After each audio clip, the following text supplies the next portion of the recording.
votre prochain séjour en famille ou entre amis, le domaine du Berceau de Moïse vous accueille. Situé dans un lieu calme et une végétation luxuriante, le Berceau de Moïse vous propose des appartements tout confort, du T2 au T4, climatisés avec une magnifique terrasse.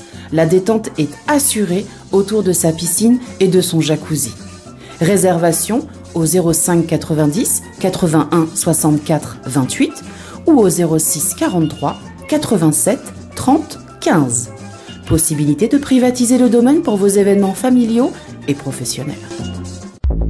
Martinique Actualité. À l'occasion de la journée internationale contre les violences faites aux femmes, la députée socialiste Céline Thiébaut-Martinez a déposé une proposition de loi ambitieuse pour lutter contre les violences faites aux femmes et aux enfants.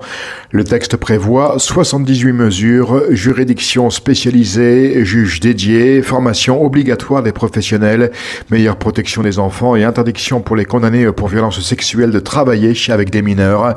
Les associations ultramarines comme CEFOM appellent à ce que la loi s'applique aussi dans les Outre-mer, où les violences, notamment l'inceste, restent largement invisibles.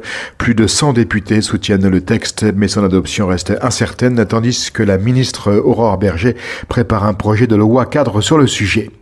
Et les derniers chiffres 2024 des violences faites aux femmes en Martinique viennent de tomber et ils ne rassurent pas vraiment.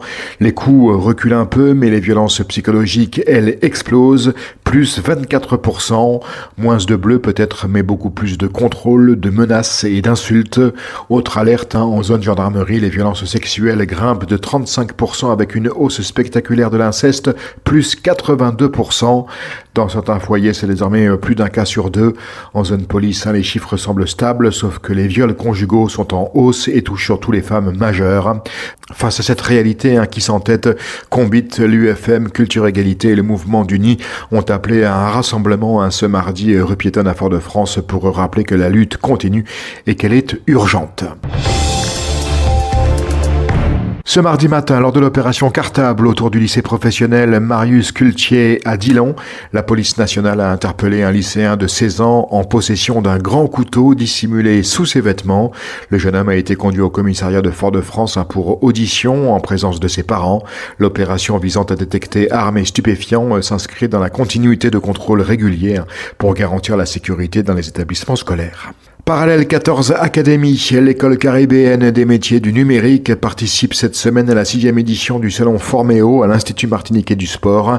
Installée en Martinique depuis 10 ans et lauréate du programme France 2030, la grande fabrique de l'image. L'école présentera ses 2 formations post-bac, une prépa digital art et un bachelor animation 3D de 4 ans. Parallèle 14 informe aux métiers en plein essor, animation 3D, VFX, jeux vidéo et ses anciens travaille déjà sur des productions diffusées sur Netflix ou primées à Cannes. Présente en Martinique, Guadeloupe et bientôt Guyane, l'Académie a poursuivi son ambition, bâtir une filière numérique d'excellence dans la Caraïbe. À Saint-Martin, un accord élargi du bouclier qualité-prix a été signé le 21 novembre entre la préfecture et 4 enseignes, Super U, Petit Casino, Cadiz Market et Monoprix. Objectif, lutter plus fermement contre la vie chère. Le panier BQP passe désormais à 60 produits pour 140 € avec 12 nouvelles références intégrées. Super U ajoute même 6 produits pour enfants sans dépasser ce plafond. Les distributeurs saluent un effort commun malgré des coûts toujours élevés liés au transport maritime et à la logistique. Le préfet de Saint-Martin, Cyril Levelli, rappelle que ce dispositif n'est qu'un premier volet. D'autres secteurs, télécom, assurance, services bancaires seront bientôt mis autour de la table. Les contrôles démarreront début décembre dès la mise en rayon. La prime de Noël sera versée à partir du 16 décembre aux plus de 2 200 000 ménages habituellement concernés. Le dispositif reste inchangé. Bénéficiaires du RSA et chômeurs en fin de droit la toucheront automatiquement, comme chaque année. L'idée du gouvernement de réserver la prime aux seuls foyers avec enfants a finalement été rejetée au Parlement. Pour rappel, l'an dernier, son montant allait de 152 € pour une personne seule à plus de 320 € pour une famille avec enfants.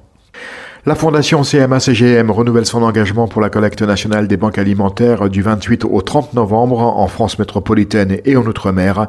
Près de 100 collaborateurs seront mobilisés dans les supermarchés et entrepôts à Marseille, au Havre, en Guadeloupe, Martinique et à La Réunion. La fondation apporte aussi son soutien financier et denrées alimentaires avec plus de 8700 tonnes acheminées depuis 2020. L'objectif, lutter contre la précarité alimentaire et renforcer la distribution de repas aux plus démunis partout sur le territoire. Top départ ce mardi pour le 9e raid des Alizés Martinique. Du 25 au 30 novembre, 225 femmes réparties en 75 équipes vont se lancer dans 3 jours de raid multisport, trail, VTT, canoë et plusieurs épreuves surprises. Le tout en immersion totale dans les paysages naturels les plus spectaculaires de l'île, entre forêts, rivières et montagnes. Événement 100% féminin, le raid met en avant la solidarité, l'entraide et le dépassement de soi.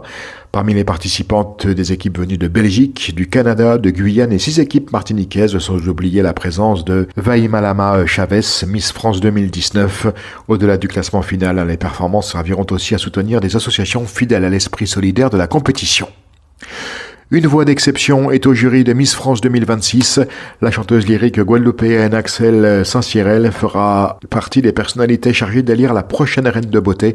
À ses côtés, Michel Bernier, présidente du jury, mais aussi Bruce Toussaint, Camille Cerf, Philippe Cavrivière, Sally et Tom Villa. Axel Saint-Cyrel s'est imposé sur la scène nationale après sa victoire aux Voix des Outre-mer, et puis avec ses interprétations remarquées de la Marseillaise, notamment lors des JO de Paris 2024 et de la récente cérémonie d'hommage aux victimes du 13 novembre. L'élection Miss France, quant à elle, aura lieu le 6 décembre prochain aux Zénith d'Amiens pour désigner celle qui succédera à Angélique Angarnier-Philopon, Miss Martinique 2024 et Miss France 2025. Outremernews.fr, le site de l'actualité Outre-mer, 24 heures sur 24 et 7 jours sur 7. Retrouvez la chaîne Outremer News sur YouTube.